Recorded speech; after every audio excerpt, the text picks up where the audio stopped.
Hello, and last time I spent a very long time getting the relative display set up. Um, and I stated that I thought it would be a really good idea to add some sort of visual indicator when something is having its date being changed by relative display. So that's what I'm going to go ahead and start with because fingers crossed, this shouldn't take too long. Last time you saw a lot of the trial and error of programming. Hopefully this time, maybe you won't see quite as much. So this is the timeline date control. That's good. That's where we want to be. So right here is the important thing. Okay. So I want to go if data state relative timelines, and so 2 ampersands means and. There is a single ampersand, but that means something else entirely. Well, it still means and, but it's a very different type of and. So I want owning date dot parent to not equal null. In other words, I want this to have a parent. I should also probably add owning date does not equal null first. Just owing is definitely not the owning date. Owing date is a very different sort of thing. Okay, so let's pull this out because this is not in the right spot anymore. So if we have things, we're going to be toggling. Okay, so what I want to do is figure out how I want to display this. What I think I want to do is raw date dot back color. So if relative timelines is on and it's being affected, then I want to go ahead and set the back color. How about let's try aqua, right? Why not? Else raw date dot back color equals Windows color, warm colors. I don't know. Let's just use color dot white. See what happens. So if I add a split timeline, I do this. I go over here. I add an event. And I do this. Now that's okay. That's ice searing, but it gets the point across that something's different going on over here. Okay, so I don't quite like aqua, but you'll notice that that works. So it does what I want it to do within a certain margin of what I want to have happen. It makes it very clear that that's being adjusted, but aqua is definitely not the right color. Let's try. I want it to be a gentle color, so actually let's try not white. Wheat. Wheat was a color. This is just a little bit of like visual trial and error. Add event on. Okay, so I'm gonna go ahead and use this sort of tan fleshy color, maybe. I don't know. I think I might go with my original brain thought, which was some variant on green. Light green, maybe? The thing that's tricky is I don't know what color they mean by light green. So let's just split a timeline off. And yeah, okay. That seems acceptable to me. I'm just going to go ahead and do that for now. If it's a split timeline, I can adjust it later if I want to. I might... I want it to be kind of obvious that it's going on. And I don't really... There's not like any sort of convention for this. So I'm just kind of rolling with what feels good to me. And light green feels good to me. So that's what I'm doing. Adjust color to indicate that this time control is being adjusted by, and what is it being adjusted by? Is being just adjusted by relative adjusted relative to its parent. Okay, so just a little bit of stuff there to remind me what's going on. Okay, so that was a significant bit of programming that I wanted to get done. Water. So now, if you remember, let's close a few of these things because I got all sorts of things open. Okay, so that was all sorts of information. Now, if you remember, I also added these timeline overviews. And for those, I want to make a couple of separate things. I want to make a separate form, for which I will add the icon later. The other thing that I'm going to want to do is I'm going to want to add saving and loading functionality. So I'm going to go ahead and I think, let's see, do I have, I feel like I want to, well, let's see, how much time do I have? I have plenty of time for this episode. So I can add stuff with this.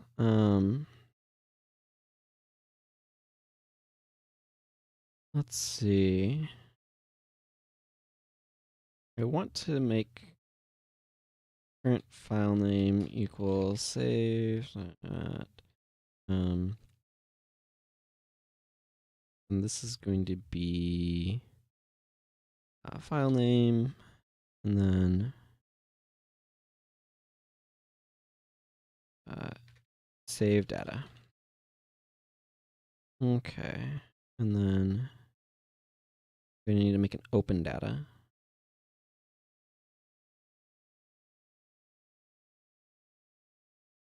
And then right here, I want to add if file.exists current file name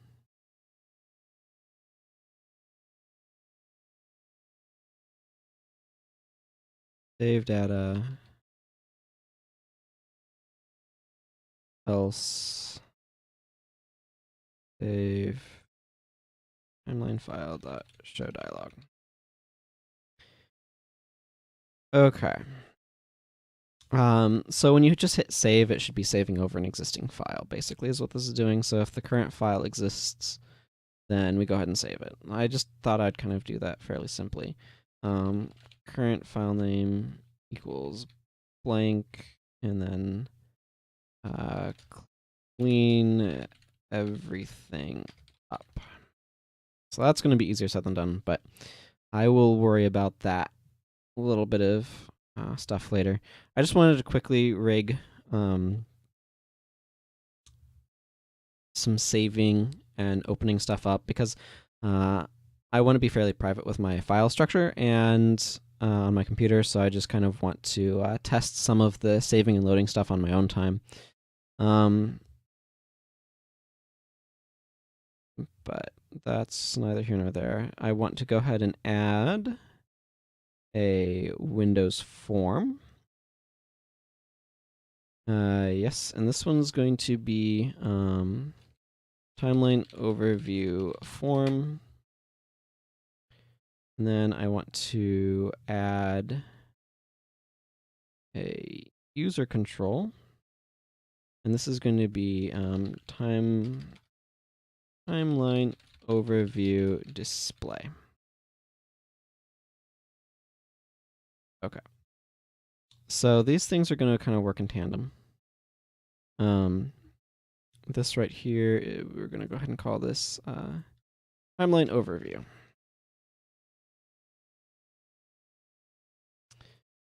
Okay. So what I'm going to need to do is sort of specify a very important piece of information, but it's going to be just specified to this. And what this is going to need to do, I'm going to need to figure out a couple of very important things for this. So because this that was a water break, but my mug was basically empty of water, which is okay because I have a glass next to me. I like to keep plenty of water next to me as I am working and doing stuff.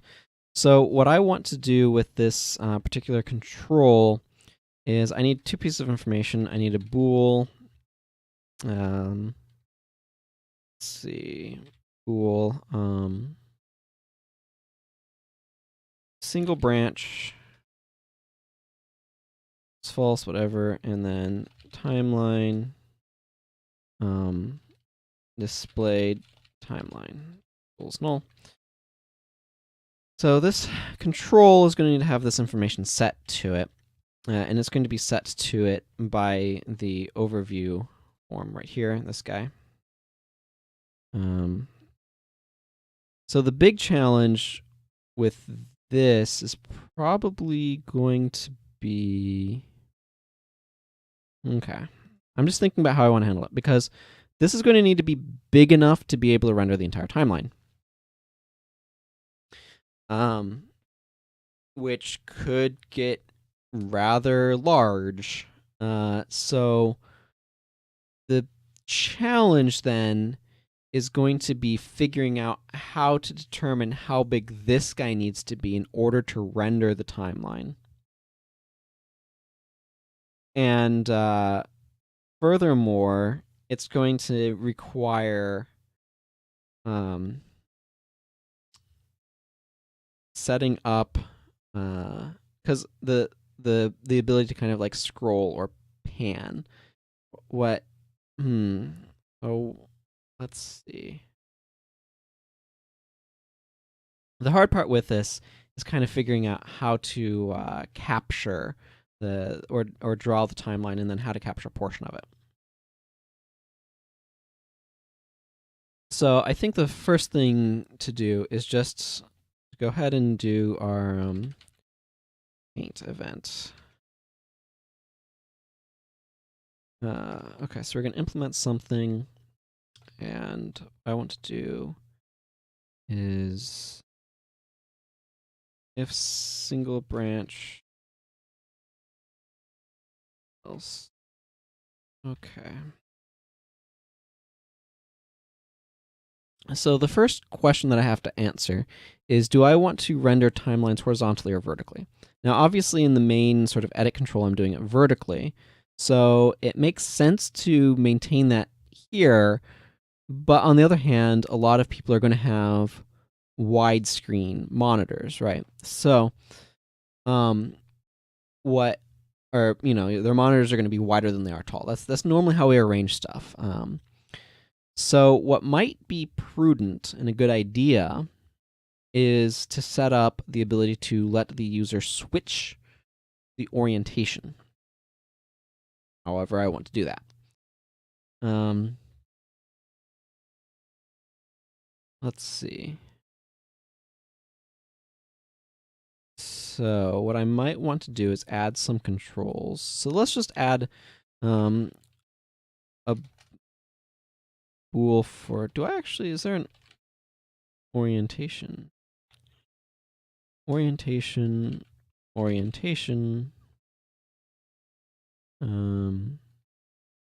equals orientation dot horizontal. There we go. This overwriting, is there no, I don't see. Okay, well, let's see if it yells at me. Okay.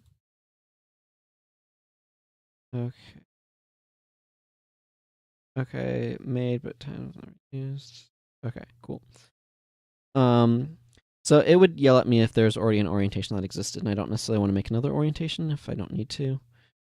Okay, so I basically have 4 different ways to sort of process this information. So now typically I think of a timeline as being drawn, if you're doing horizontally, I think of a timeline as going across, but I think it's going to be better if I make it go down.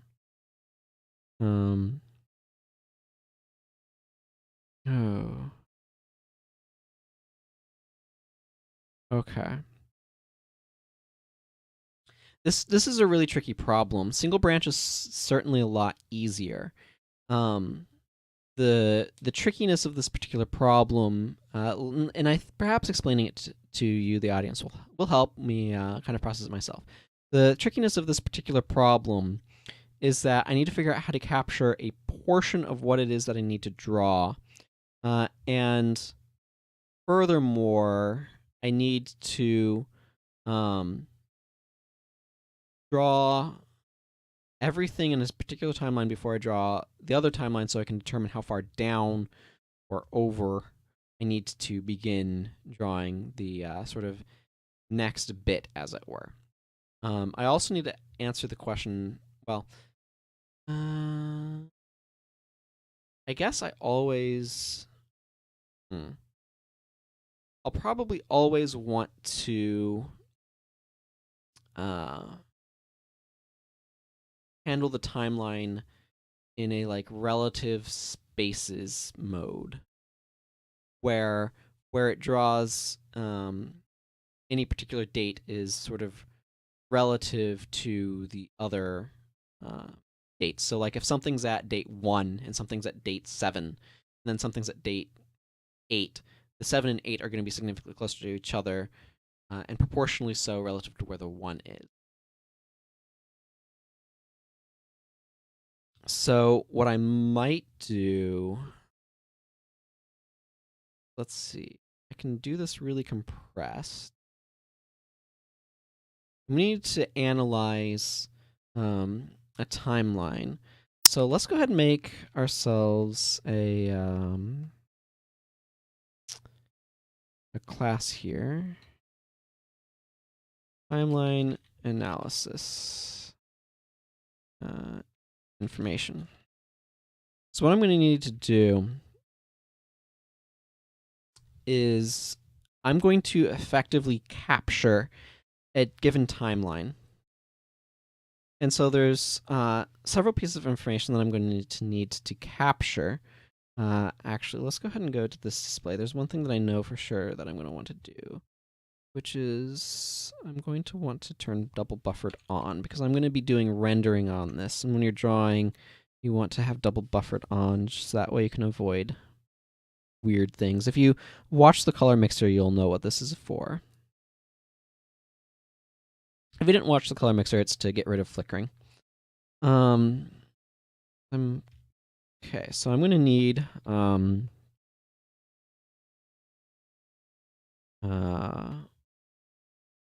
let's see. I'm going to need, let's just make this a decimal. Pixels per time. Pixels per time. How wide a raw date? How many pixels per raw date? This timeline and its children if drawn. So I'm going to have one PPT for the entire whatever's being rendered. Okay.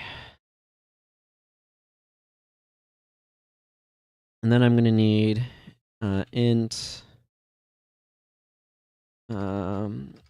Yeah, let's just make these all lowercase. Maximum events per date 0.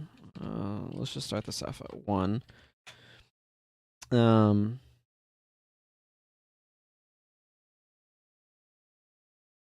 Because one of the things that I want to do is kind of allow the PPT to have some breathing space. So if the values are very small, then I want this to be able to be fairly, what's the right term?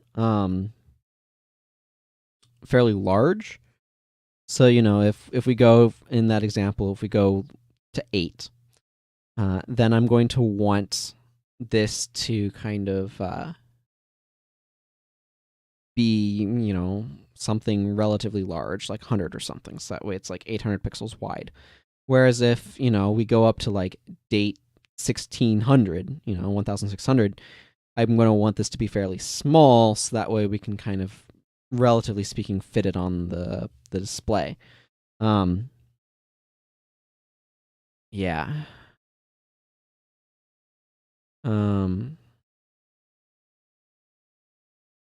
Oh boy.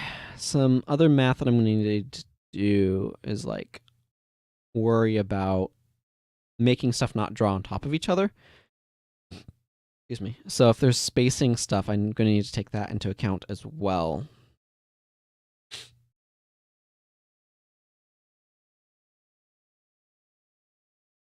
So maybe I need to add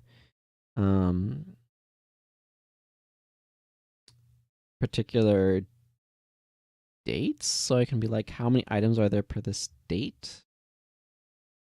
And then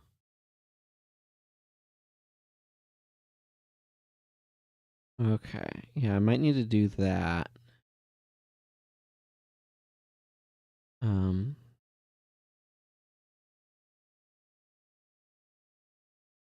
Ooh. Okay, it turns out this is extremely complicated and very non-trivial. Very, very non-trivial.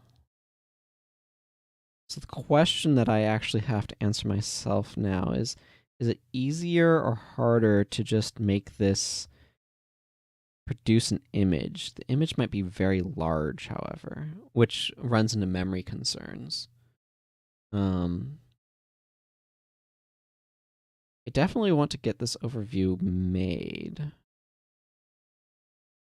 But it's a bigger bite to chew than it initially sounded like, which is what you'll discover sometimes.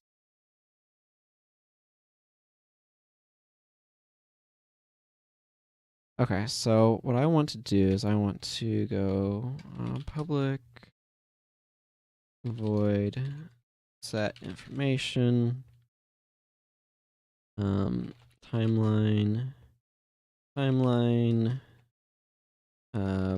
bool single branch, and we'll leave the default horizontal orientation and allow that to be toggled within the control. Why are you unhappy with me? Internal. This needs to be internal because everything needs to be internal because timelines are internal.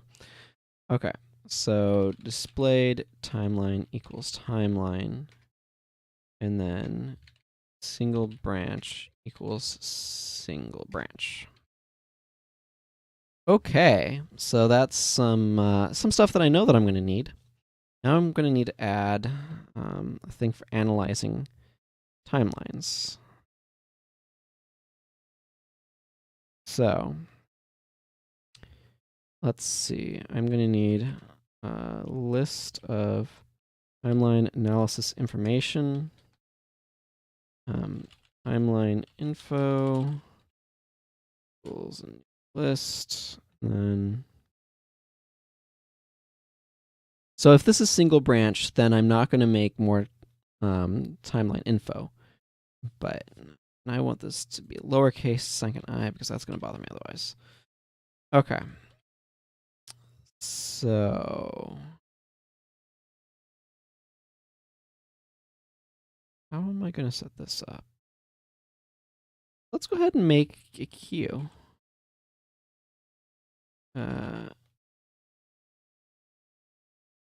Timeline. Whoa. Timelines to process equals a new queue. Timelines to process dot.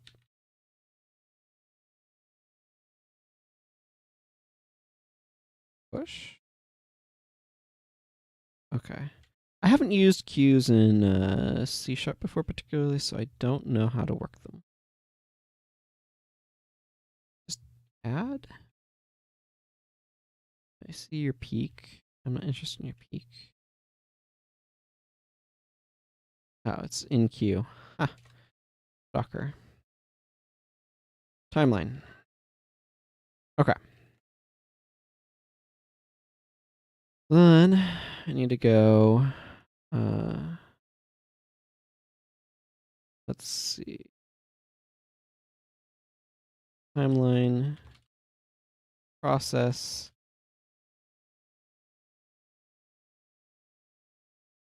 and then do toProcess equals timelines toProcess dot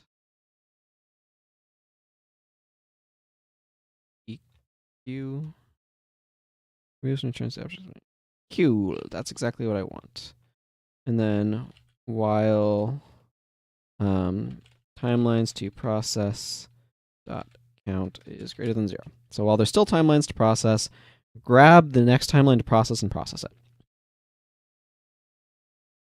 Just needs a semicolon at the end of the while. Okay. Sorry, just really, this is kind of an intense figuring out process. So I'm definitely not going to finish this whole thing in this this episode either. So I apologize for that. Okay, so what I want to do now is I'm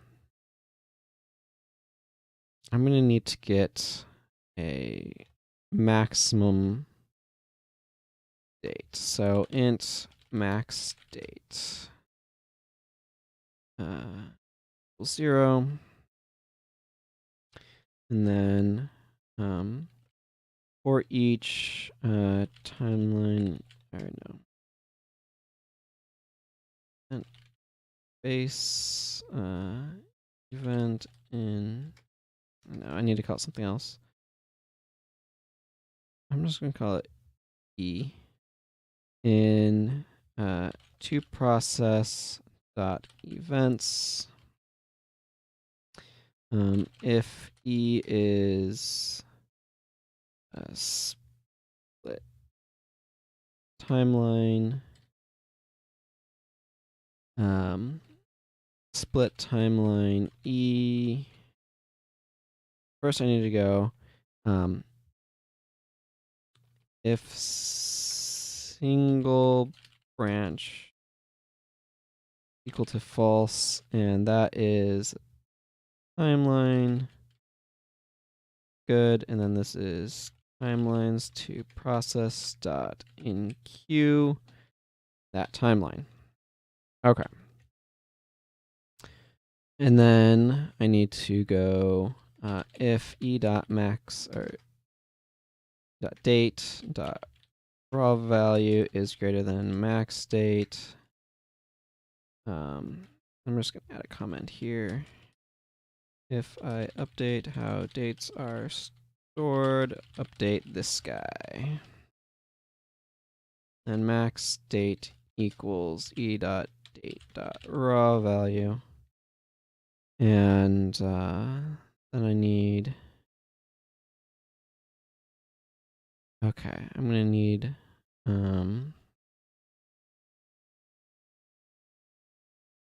timeline info. So let's go ahead and add timeline equals null to this, and then let's go ahead and make a time. Whoa, that was completely flubbing my keyboard. Timeline analysis information info equals new info. All of these need to become public, or I can't use them.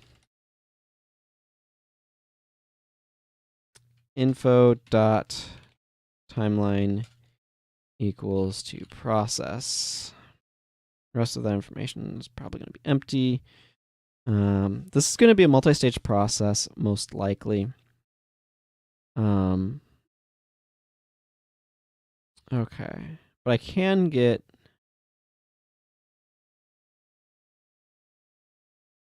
Okay, I don't need to do this multiple times. Let's go ahead and add this here. And then timeline info, add info. Okay, so this means I'm going to add the information on this particular timeline. And then I need to, let's see, this is loop for processing timelines. Loop for processing timeline events. just some comments so I can help differentiate. End loop for processing timelines. So I can kind of pick out where I am, because code kind of can blend in together. Okay, so that brings us to about time. I kind of actually want to go ahead and conclude this by adding in functionality for open. Just that way I can kind of test the save data and load data in between sessions. So I'm going to go ahead and make private void load data string file name. So data state dot save equals true, because it will. And this needs to do the writing, so I need to do main timeline dot save output. So that should save the information to the output. And then I need a binary reader. It equals new binary reader file dot open read file name. You have to say how you're opening the file. And then I'm gonna need input dot close. Okay, so right here, what I want is int version equals input dot read int 32, because that's what an int is by default, which is what 0 is by default. This is an integer. If you don't believe me, I can just hover over it. It tells me it's an int. Always make sure you know what sort of thing you're reading, or you can have problems. So what I actually want here is I want a switch. And the reason why I want a switch is I want to switch on the version. So this is going to become very useful. Default, we don't know what version it is. So we go message box dot show error unknown version plus version dot toString. And then read error. Okay, error. So we want to do that by default because we don't know what this is. We're going to add this to a different spot. But after we're done processing it, we want to close the input regardless. So right here, I want to add case 0, version 0. And then what I want to actually do here is I'm going to add a function load data 0. Binary reader input. So then I call load data 0, pass it input, and then I can be done with that. And that will close everything up. So this is where I want to add that data saved is true, because if the message box up here happens, we don't want to say, oh, and the data is saved now, and it didn't work. So this, at this point, is going to be kind of a process of adding a bunch of functionality to kind of reverse stuff. Though looking at the time, it's going to kind of run a little bit long. So I actually think the best thing for me to do is go ahead and finish this thing, this load data aspect next time. I'm going to need to go into timeline and event and add stuff for reading. So it's not just as simple as like make some reading thing. And I'm also going to need to set up the same sort of clearing functionality that new is going to require. So I'm going to go ahead and actually come down here, and I'm going to add void clear timeline information, because this is going to need to be called right here, and it's also going to need to be called basically at the start of all of these. I'm going to do it here because I don't want to clear out the file if the load fails. So So that's some of the stuff that I'm going to work on next time. Thank you for watching, and take care, everyone. Bye-bye.